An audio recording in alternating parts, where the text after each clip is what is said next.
I was in labor for 72 hours with my first child. My husband and I were hunkered down in our small Greenwich Village apartment. In the moment, I thought it would never end. But now when I think back on those 72 hours, they feel like a blink compared to the 2 minutes between hearing my daughter cry for the first time and being able to hold her in my arms. In those 2 minutes, I remember the sound of her cry. I remember the doctors and nurses commenting on her full head of dark hair.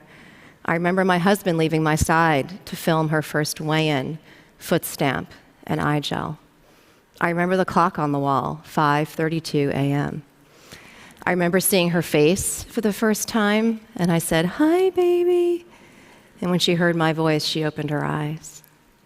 Now, when I think back on those 2 minutes, they seem limitless. Now, there are many ways people have talked about time.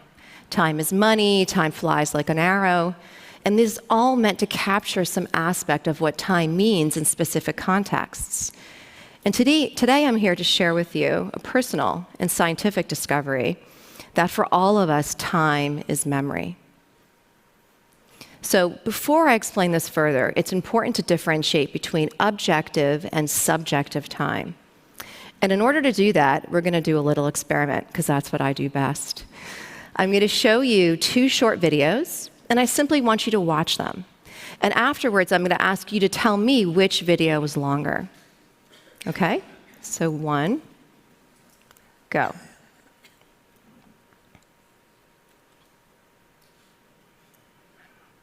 And 2.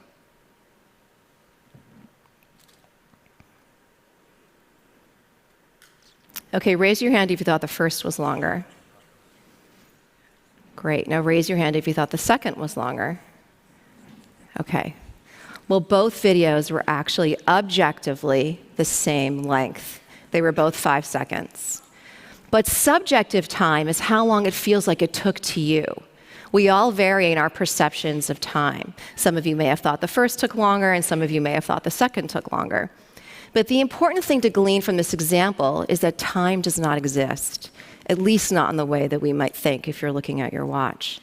But instead, it's an extraction based on reality, and it's related to memory. So how do we know this? 1, we know that if you lose your memory, you can't cobble together people with places or things, then every day is new, and not in a good way. We live, or you would live, in an eternal present. And this is perhaps best exemplified by the famous story of patient HM. HM was incredibly debilitated by severe epilepsy, and after many years of suffering, he opted to undergo a surgery to relieve his seizures. However, after the surgery, HM could no longer form any new memories. He could remember all of his years leading up to the surgery, but no matter how many objective minutes, hours, days, or even years had passed after the surgery, HM had subjectively only lived a few more moments. So while this is an extreme example, it highlights that memory is our way of reliving our past experiences and re-experiencing our time. And it follows then that the more discrete memories you have from a prior experience, that experience becomes expanded in time. So there's a tendency, almost complete agreement, that we as humans want more time. There's never enough time. But I don't think it's just time that we want. Instead, we long to lead a full life. Now, what I want to share with you is if time is memory and we want more time, then what we really want are more memories. Leading a full life refers to the idea of having lots of varied experiences, ones that will later be memorable. So far, this might seem straightforward, but it gets a little complicated. Because as exemplified in the story of my labor and birth, how we feel time passing in the moment is different from how we retrospectively remember time. And the interesting finding is that our estimates of time in the moment are negatively related to those estimates in memory. So let me unpack that for you a little bit. Let's start with the in-the-moment perception. We know that every day contains the same number of minutes and hours, but our subjective perception of each day can vary widely. Some days go by quickly, and others not so quickly. So in the moment, what produces this variance in how we experience time passing? Well, it turns out that experiences that contain very little change over time are the ones that seem to drag on and take subjectively longer than experiences that contain a lot of change. But now consider how we reflect back and remember time. It actually works in the opposite direction. If you're asked to remember a very mundane experience, you have little to remember, and your estimates of time shrink rapidly, even though in the moment it felt like it would never end. And by contrast, when you're asked to remember a very eventful experience, one that felt like it was passing very quickly, you would have a lot to remember, and your estimates of that experience would actually expand. So stepping back a little, what does this tell us about how we remember our time? Well, we remember our time with respect to our experiences, what you're doing with your time, how much you were doing. The more places you've been to, people you've spoken to, or even thoughts that you've had, the longer you remember that experience to have been. So how will we study this in the lab? Actually, let's make this a little bit more concrete. Think of each discrete event as a unit of experience. And these units are later available for recall. Think of them as memory units. In an environment with a lot of variety and change, you're forming far more memory units than an environment with very little change. And it's these units, the number of these units, that determine our estimates of time later on. More units, more to remember, and time expands. Time is memory. So how have we studied this in the lab? In the lab, we've come up with very simple ways to try to mimic these ideas of contextual stability and change in experimentally tractable ways. And in several experiments, we've studied how people remember time. Participants will come into the lab and they'll look at a computer screen, and we'll present a series of visual images of objects and faces, one at a time, a new one on each trial. Think of these as the people and objects in your experiences. Now, to mimic the idea of a context, alongside each image, we present a picture of a scene. And that scene will either remain the same, as in this example, across time, to mimic the idea of doing the same thing in the same way, or the scene will change. Now, later on, we ask participants a simple question. We show them a pair of images, and we'll simply ask them to tell us how far apart did you experience these two images. Now, unbeknownst to the participants, we craft the memory test so that the pairs of images had actually been presented objectively the same distance apart, about 20 seconds. But some of the pairs of images were presented with the same scene, hypothetically forming one memory unit, while other pairs of images were paired across the scene change, hypothetically forming two memory units. So even though the objective amount of time was exactly the same, what we see is that participants reliably rate visual images as having been encountered farther apart in time when they had been experienced across a scene change. So remembering two memory units compared to one makes your memory for time expand. It's as if the changes in our environment have the consequence of pulling things apart in memory, in time, and making the intervals between them seem to last longer. So to give you an everyday example, imagine you go to the supermarket and you run into your friend Suri in aisle 3, and then sometime later you run into another good friend, Raphael, in another aisle in the supermarket. So take the same example that's identical, except now you run into Raphael in the parking lot.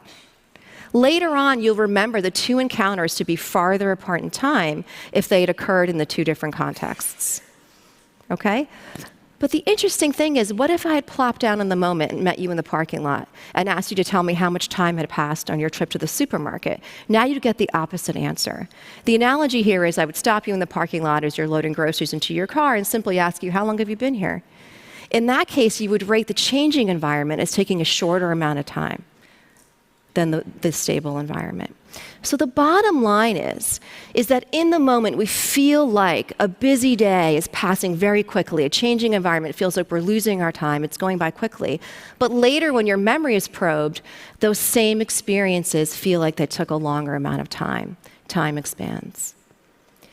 So far, what the examples I've shown you suggest that our memory for time is actually an interpretation of the events that are unfolding around us. And our next question was, what do we rely on for this interpretation? So far, all of the examples I've given you suggest that changes in the external world, like these scene changes in my example, are going to determine how you remember time. But is it completely up to the external world? The answer is no. We've shown that how you remember time is modulated by your internal worlds, your own interpretation of the events that are unfolding. So we've done these same kinds of tasks using brain imaging, and what we can do is we can measure your internal world, your brain, while you're viewing the same kinds of images.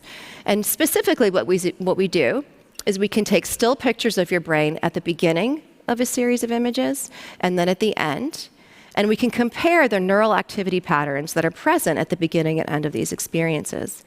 And what we see is that if your neural activity patterns look very different across time, as in this example, you remember the associated events as having been encountered farther apart in time. It's as if your changing brain patterns offer an interpretation that you were in two very different contexts, in this case mental context, at the beginning and end of this series of images.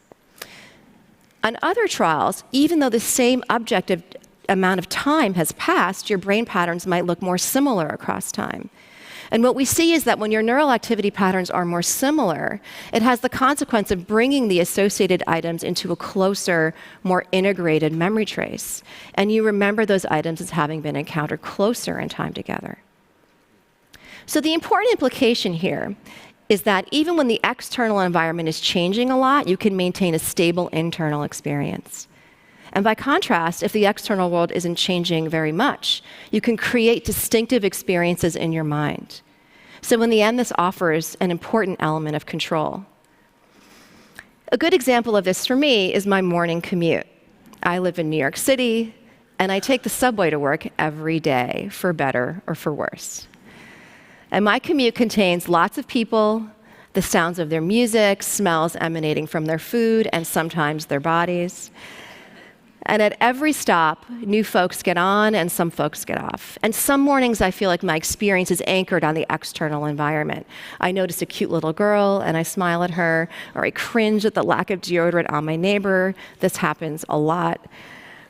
And you can bet if you could look at my neural activity patterns in that moment, they'd be varying widely as I attend to all the various elements of that experience.